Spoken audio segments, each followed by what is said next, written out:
அனைவருக்குமே வணக்கம். சற்று முன் கிடைத்திருக்கக்கூடிய ஒரு மிக மிக முக்கியமான செய்தி ஒன்று வெளியாகியுள்ளது.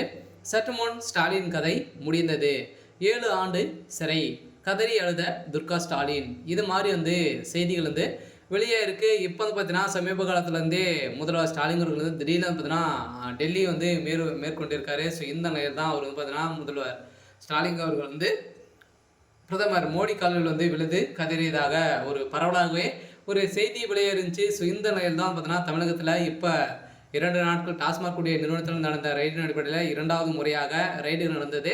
ஸோ இந்த ரைடின் அடிப்படையில் முக்கிய ஆதாரங்கள்லாம் பார்த்தீங்கன்னா சிக்கிட்டாங்க. இதெல்லாம் பார்த்தீங்கன்னா இது உறுதுணையாக இருந்த இந்த 1000 கோடி மெகா ஊழல் நடந்துருச்சு இல்லையா, இதற்கு முக்கிய பார்ட்னராக இருந்தக்கூடிய தொழிலதிபர்கள், அதே மாதிரி அந்த நிறுவனத்தில் மேலாளராக இயக்குநராக இருந்த விசாகன் அவர்கள் அனைவருடைய வீட்டிலும் ரைடுகள் நடந்தது. ஸோ இந்த ரைடின் அடிப்படையில் இப்போ அதிரடியாக சிக்கியிருக்காங்க. ஸோ இதன் அடிப்படையில் தான் இப்போ முதல்வர் ஸ்டாலின் அவர்கள் திடீர்னு பார்த்தீங்கன்னா டெல்லி பயணம் மேற்கொண்டிருக்காரு. ஸோ இந்த நிலையில் தான் அங்கு பிரதமர் மோடி அவர்கள் சந்தித்து கதறி எழுதுவதாக செய்தி வெளியிருந்து இதன் அடிப்படையில் முதல்வர் ஸ்டாலினுடைய கதை முடிய போகுது. சொல்ல பார்த்தீங்கன்னா இப்போ கிடைத்திருக்கக்கூடிய ஆதாரத்தின் அடிப்படையில் ஸ்டாலின் அவர்களுக்கு 7 ஆண்டு சிறை தண்டனை விதிக்க போகிறதாக தகவல் வெளியேறிச்சு. ஸோ இந்த நிலையில் தான் பார்த்தீங்கன்னா திமுகவில் பெரும் பரபரப்பை ஏற்படுத்தியிருக்கு. சில திமுகவுடைய கூடாரம் ஒட்டுமொத்தமாக சொல்லிய போகுது. சில பார்த்தீங்கன்னா திமுகவுடைய ஆலமரமாக இருக்கக்கூடிய முதல்வர் ஸ்டாலின் அவர்களே இப்போ ஜெயிலுக்கு அனுப்ப போகிறாங்க. ஏன் அப்படின்னு பார்த்தீங்கன்னா ஒரு மிகப்பெரிய ஊழல் செஞ்சுட்டாங்க இல்லையா. திமுகவுடைய நிர்வாகம் ஆட்சிக்கு வந்ததுலேருந்தே எந்த ஒரு செயலை செய்தாலும் பார்த்தீங்கன்னா அனைத்துமே எங்கே பார்த்தாலும் ஊழல், எங்கே பார்த்தாலும் கொலைகள், இது மாதிரி நிறைய சம்பவங்களாக நடந்துடுச்சு.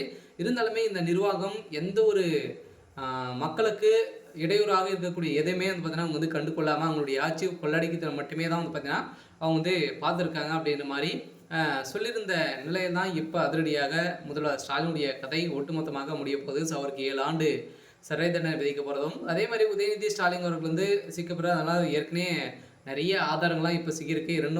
4 நாட்களுக்கு டைம் வைத்திருக்காங்க. ஸோ இன்னும் 4 நாட்களில் பார்த்தீங்கன்னா அதிரடியாக திமுகவுடைய ஆட்சி களைய போகுது. ஸோ அதே மாதிரி தான் பார்த்தீங்கன்னா 6 மணி நேரமாக பார்த்தீங்கன்னா திமுக சேர்ந்த நிர்வாகிகள், அதே மாதிரி இந்த டாஸ்மாக் கூடிய ஊழல் வழக்கில் தொழிலதிபர்கள் வீட்டிலே ஒரு 4-5 பேருடைய வீட்டில் பார்த்தீங்கன்னா 2வது முறையாக ரைடுகள் நடந்தது. ஸோ இந்த ரைடின் அடிப்படையில் வசமாக பார்த்தீங்கன்னா அவர்கள் கொடுக்கக்கூடிய வாக்குமூலத்தின் அடிப்படையில் இப்போ ஒட்டுமொத்த கதையும் முடிய போகுது இல்லையா. ஸோ ஏற்கனவே மதுபான நிறுவனங்கள் ரைடுகள் நடந்தது. சினிமா தயாரிப்பாளர் ஆகாஷ் பாஸ்கரனுடைய வீட்டிலும் ரைடுகள் நடந்தது. இந்த ரைடின் அடிப்படையில் தொழிலதிபர், அதே மாதிரி தொழிலதிபர் ரதீஷ் அனைவருடைய வீட்டிலும் ரைடுகள் இந்த ரைடின் அடிப்படையில் அங்கே சிக்கக்கூடிய ஆதாரத்தின் அடிப்படையில் தான் இப்போ பார்த்தீங்கன்னா முதல்வர் ஸ்டாலின் அவர்கள் இந்த 1000 கோடி மெகா ஊழல் கட்டாயமாயிருக்கு. சொல்ல இவங்க தான் அடிச்சிருக்காங்க. இந்த பணம் எங்கே இருக்குது அப்படின்றத வசமாக சிக்கியிருக்குது. ஸோ இதன் அடிப்படையில் தான் இப்போ முதல்வர் ஸ்டாலினுடைய கதை ஒட்டுமொத்தமாக முடிந்திருக்கு. சரி, ஓகே. ஸோ இன்னைக்கான அப்டேட் பார்த்தீங்கன்னா இதுதான். ஸோ மறக்காமல் நம்மளுடைய சேனலை சப்ஸ்கிரைப் பண்ணி சப்போர்ட் பண்ணுங்கள். தேங்க்யூ.